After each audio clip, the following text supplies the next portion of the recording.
നാട്ടിലെ കൂൺ കർഷകനിൽ നിന്ന് നേരിട്ട് വാങ്ങിയത് കാരണം കൂൺ അല്പം ലാഭമായി ലഭിച്ചു കേട്ടോ. അപ്പോൾ ഒരു 2 കിലോ മേടിച്ചു. കുറച്ച് റോസ്റ്റാക്കാനും അച്ചാറിടാനും ഒക്കെയാണ് കേട്ടോ പദ്ധതി. ലാഭമാണെന്ന് മനസ്സിലായപ്പോൾ പിന്നെ ഒന്നും നോക്കില്ല, 2 കിലോ അങ്ങോട്ടേക്ക് മേടിച്ചു കേട്ടോ. പ്രോട്ടീനും ധാതുലവണങ്ങളും ആൻറ്റി ഓക്സിഡൻസും എന്ന് വേണ്ട നിത്യയൗവനം നിലനിർത്താൻ ശരീരത്തെ നന്നായി പ്രാപ്തമാക്കുന്ന ഭക്ഷണമാണ് കൂൺ. നിത്യാഹാരത്തിൽ ഉൾപ്പെടുത്തുമ്പോൾ അത് ശരീരത്തിന് വളരെയധികം മികച്ച ഗുണങ്ങളാണ് നൽകുന്നത്. കൂൺ കിട്ടിയാൽ ഇങ്ങനെയാണ് കേട്ടോ വൃത്തിയാക്കേണ്ടത്. ആ മേലെയുള്ള ചെറിയ സ്കിന്ന് പോലെയുള്ള ഭാഗം മാറ്റിയെടുക്കണം. എന്നിട്ട് നന്നായി അരിഞ്ഞെടുക്കണം.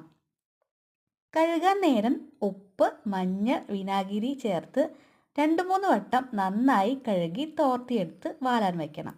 ഇന്നൊരു സ്പെഷ്യൽ മസാലക്കൂട്ട് വെച്ച് കൂണാണ് ഉണ്ടാക്കുന്നത്. അതിൻ്റെ വീഡിയോ ഉണ്ട്, എല്ലാവരും കണ്ട് പ്രോത്സാഹിപ്പിക്കണേ.